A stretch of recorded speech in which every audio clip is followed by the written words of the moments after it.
Today's session is on the Common Core State Standards and long-term planning. My name is Laura Ashanti Moreno, and I'm a professor at Brooklyn College.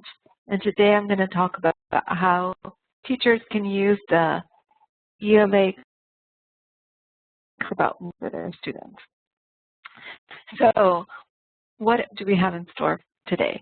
There are four main goals. The first one is to think about what is long-term planning. The second one is to think about how do ELA Common Core State Standards fit with long-term planning? What is backward planning? And the last thing is examples of how you can do long-term planning with the Common Core State Standards.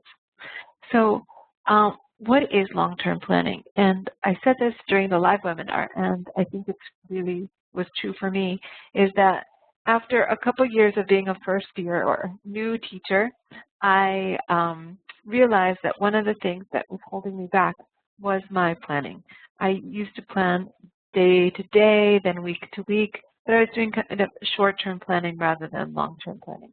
So when I was able to sit down and actually chart out the whole entire year was when I really felt confident that I was moving from being a newish teacher to a more experienced teacher who was more in control and more intentional about what I had for my classroom.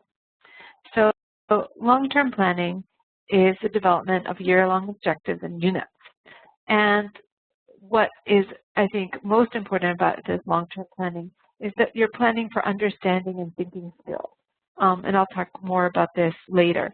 But when we're focused on using the Common Core State Standards and ELA to plan for long-term objectives, we're really focusing on long-term understandings and thinking skills rather than activities that they will do or content areas. So one of the most well-regarded ways of doing long-term planning is backwards planning. And backwards planning was devised or put together, it was used previously, but it was really highlighted in a book called Understanding by Design by Grant Wiggins and McTee. And they talked about how important it is for teachers to think about at the end goal, what kinds of essential understandings do we want students to have for a particular unit. So in this slide, I'm showing the difference between backwards planning and traditional planning. And again, these are two different spectrums. Many people don't do traditional planning anymore, but there may be aspects of it that remain within our planning. That's why I'm demonstrating it. So with backwards planning, we're thinking about, and here are two standards, we're thinking about our end goal as being the standards. For example, with prompting and support, identify basic similarities in and the differences between two texts. So this is what we want students to be able to do by the end of first grade. And we can think about having that standard as being a goal within a unit, for example, as well as the second one that I have there. Traditional planning starts with a topic. For example, at my school, where I used to work for many years, in kindergarten, they did an apple study. And this apple study was filled with fun activities that children would do, like going to an apple farm, reading books on apples, making apple pie, eating apples, going to the supermarket and finding apples, drawing apples, etc. And the kids really enjoyed it.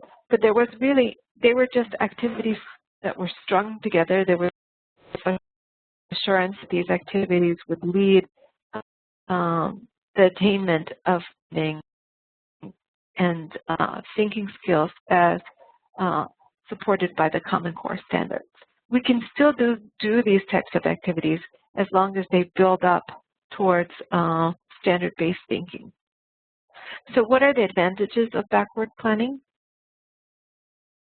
So as I said before, previously in traditional planning, students were engaged in a string of activities that did not necessarily lead to deep understanding. Maybe some kids were gaining a lot from it, but we didn't ensure that all students were learning. With backwards planning, all activities in a unit are geared to developing deep understanding. So we may still go to the supermarket, but that activity is aligned to standards. For example, students may be taking notes, they may be participating in conversations about what they saw, and all of those activities supported with rigorous expectations that students are developing their literacy. So what are the steps in long-term planning? I think the first step is knowing the standards. And the first webinar that I gave talked about what these standards are, what are the differences, what they mean for teachers. And one of the things they mean for teachers is that we need to really examine how the standards go up before and after the grade. So here I'm showing that before we even plan, we need to sit down with the standards and read them and analyze them for ourselves to think about what are students expected to do by the end of the year. And for this purpose, I think it's important to look across the standards.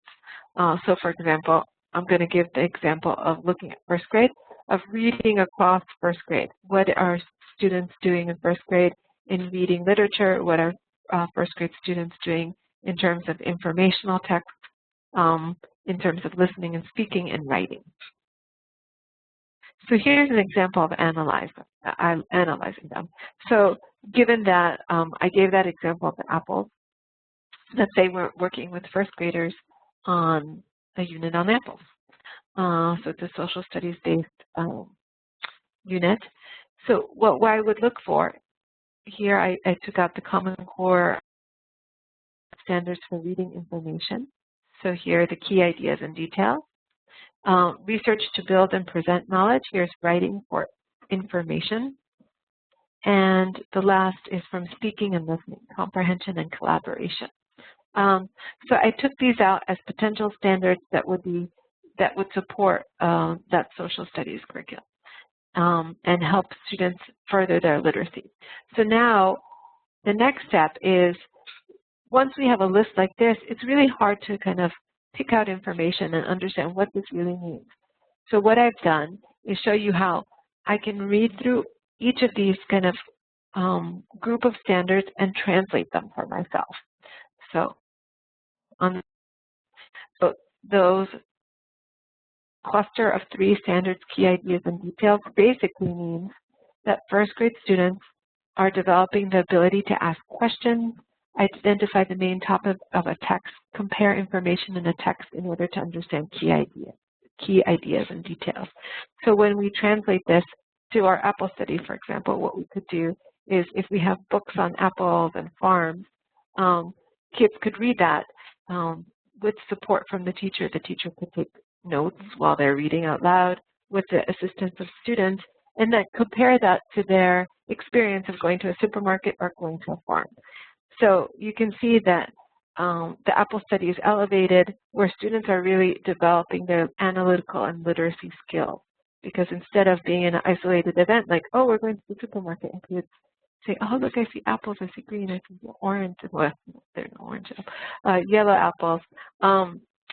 They're really providing evidence, looking at the books they've read, comparing to what they see. So the next cluster of standards, research to build and present knowledge, which was on the other slide, really, when I translate it for myself, means first grade students write based on their own research, which includes talking to others and other hands-on experiences. So perhaps when we go to the farm, as I plan out that unit, maybe I'll talk to someone who works at the farm, and we can talk about how they store apples, how they gather them, when is apple season, etc. So they're doing research that is textual through books and also research through interviews. Again, this demonstrates how the Apple study can be more geared towards developing literacy skills in an intentional way. And lastly, the speaking and literacy, listening skills. When I look at that cluster and translate it for myself, first grade students will ask and answer questions from text and from conversation with others in order to clarify and gain information. So maybe after a couple of experiences at the supermarket, reading a book, the class can come together and see if they have any remaining questions, things that need to be clarified or any misunderstandings, and that can be resolved through conversation among the students in the class. And as you can see through the analysis of those first grade standards, once I put them alongside the topic, then my planning becomes more intentional and there's a purpose for each of these activities that I'm doing. So what questions do we ask ourselves when we're planning for the long term? One is, what essential understandings do we want our students to acquire by the end of the unit? And we can look for these essential understandings in two ways. One, I think both newer and older teachers can look to the standards, and we can think about what is it that first graders or second graders or third graders are expected to do. And we can take a standard and that can become the understanding. But sometimes there are understandings that are not contained in the standards. For example, with the apple farm, students to know that apples are an important crop in New York State. It's not standards, that's more of a content-based understanding. So there's a combination of looking at the standards and then thinking about what other understandings or big understandings do we want our students to gain. So we think about how can I accomplish this through the study of a topic? How do I want students to demonstrate knowledge? And what tasks and activities will contribute to my larger goals? And we'll see how each of these questions looks as we plan.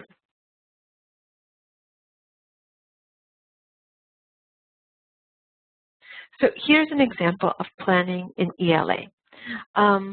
This is a plan for early in the year, September and October, and it's for first grade, and it basically has two main points.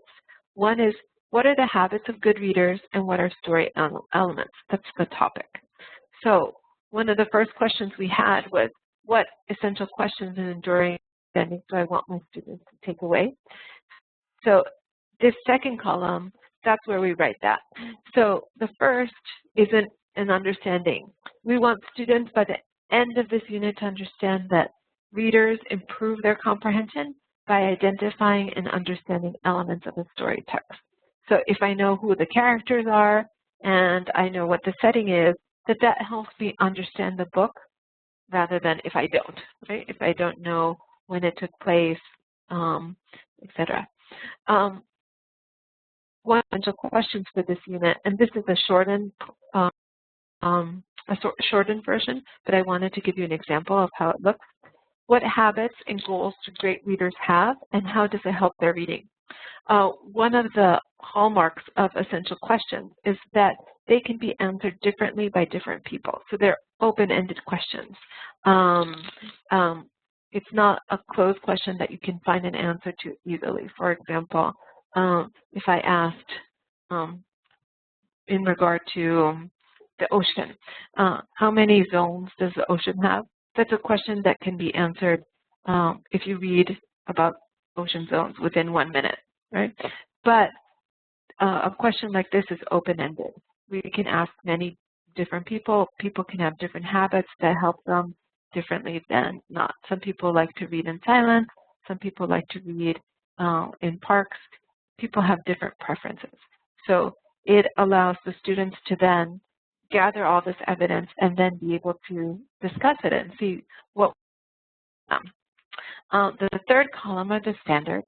And I think an important point when looking at this third column is that even though this unit is on reading, that there's speaking and listening standards associated with it. So the first, as you see, the first group of standards are reading literature, and they're listed here, grade 1, standard 1, grade 1, standard 2, although they're not all written out there. But below that, you'll see SL, which stands for speaking and listening. And this goes back to a point I made previously in the first webinar, that for bilingual students, but particularly for all students, all the modalities, reading, writing, speaking, and listening, are like a puzzle and fit together. They support each other. speaking about a topic helps all students to then write about a topic because we rehearse that language, we rehearse those ideas. So when we're doing long-term planning, we want to think about how students' literacy by incorporating reading, writing, speaking, and listening, and acknowledging that they're all connected. The fourth column are activities that support understanding. And this is where the backward planning differentiates itself from the topic-based planning, where I would just list all the activities that were fun for students to do. Here, I'm really thinking about how do these activities support those understandings. So one teaching point could be how do characters relate to one another, and explore that with the read-alouds that students have done. For example, the relationships between Stella Luna and her mother, and Frog and Toad. I can compare and contrast characters in two texts. I can identify story elements in order to aid comprehension. I can identify central message and details. And here I can list teaching points and different activities even under each of these things that I can do with students. And then the last column are the performance tasks. What do I want students to be able to do in order for them to demonstrate that they've gained understanding?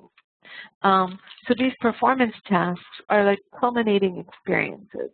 And I can develop and devise rubrics that go along with these performance tasks so that both parents and students can also look at how their presentation or their writing, they can assess how well they did, or they can assess what understandings they attained. So two performance tasks that I thought went well associated with this topic. One is students will develop a poster to present to kindergarten students about being great readers. And again, this is a performance task which incorporates reading, drawing, so writing, and listening. They may draw their favorite place to read and then share that with a kindergarten student and talk about why their favorite place, why that place works for them. Students will write about the message of their favorite books. So this shows a deep understanding.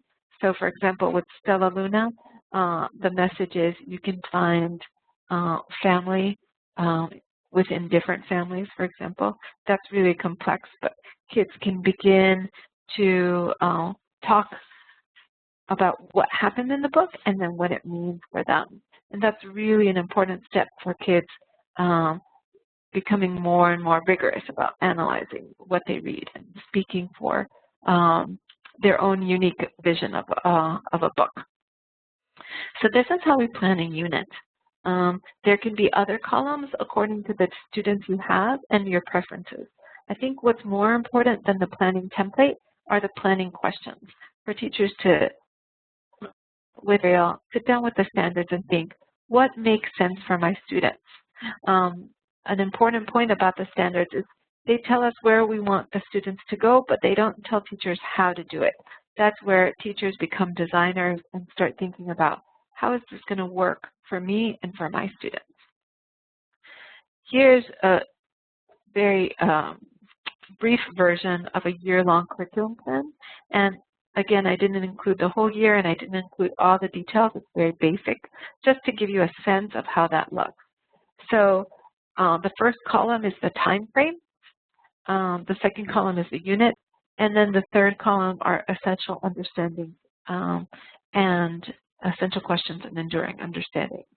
So you can see that throughout the year, there's a diversity or a kind of varied diet of what students will be doing. They'll be reading literature, informational books, doing persuasive writing, doing visualization. And that's really essential. We want to make sure that when we look at our long-term plan, that within the year that we're teaching them, that there's a diversity of skills that they're exploring and getting kind of used to doing.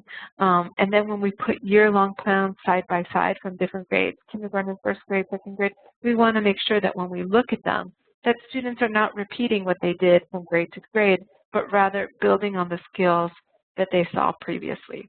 And this is when these year-long methods help teachers kind of analysis and thinking about, am I exposing my students to many different questions, to many different activities, and many different modalities? Am I always asking my students to write everything that they do, or sometimes do I give them an opportunity to speak about what they do? An example is that I gave in the regular webinar is that my partner teacher and I decided that with persuasive writing, students were always asked to write letters. So instead, we decided to change it. And we asked students instead to write up notes, speak to people, and devise a debate. And so then their final project was debating with another student in second grade. So this is a way of still looking at the function of persuasive writing, but doing it in a different modality. Another important thing about these year-long curriculum plans is that they're really good for communicating with parents.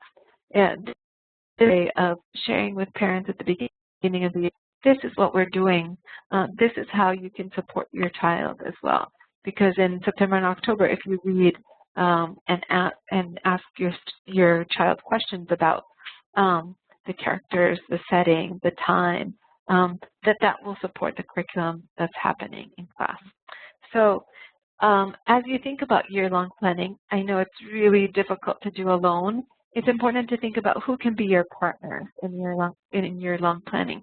Perhaps other teachers on the grade, or the grade below you, or the grade above. And now is a great time to have all the curriculum fresh in your head to think about and how, so I can present rigorous standards-based curriculum to my students. The last slide that I have are just references to the New York State standards, to the Understanding by Design book, which is wonderful. One of the authors of the Understanding by Design book, Grant Wiggins, has a great blog. And lastly, I wanted to thank Berkey Lugo-Saucedo for sharing some of her curriculum plans with me. Thank you for joining, and I hope you come back to see another webinar.